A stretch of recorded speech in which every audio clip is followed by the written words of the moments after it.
Aziz, kalau kat sini, first bila orang tu datang barang, jadi kita akan tengok bersama mana kotak yang diperlukan. Jadi ini saiz kotak dia lah ni.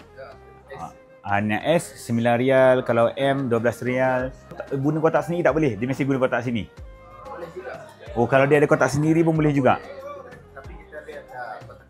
Kalau kotak dia boleh, okey. Mana kalau kotak dia tebal, kotak dia macam tu boleh lah. Okey. Maksudnya, dia akan datang bawa barang ke sini. Bila dah bawa datang ke sini barang, dia akan tengok bersama mana kotak yang dia orang akan pilih lah. Jadi setiap kotak tu ada harga dia. Sebab kotak dekat sini dia guna kotak yang tebal. Okey, dia guna kotak yang tebal nak pastikan barang dekat dalam tu selamat. Boleh juga bawa kotak sendiri, tapi kalau kotak sendiri ni kalau nipis, dia tetap kena guna kotak dia orang juga. Sebab nak pastikan barang tak pecah lah. Okey, bila kita dah pilih kotak, dia dah letak barang dalam kotak, barulah dia akan pergi dekat sini untuk timbang.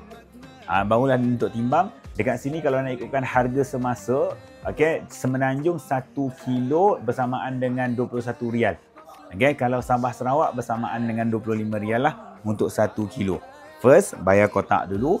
Yang kedua, dia akan timbang. Okey? Kemudian, berapa lama dia hantar? Paling lama 2 minggu. Kemudian dia akan wrap macam ni.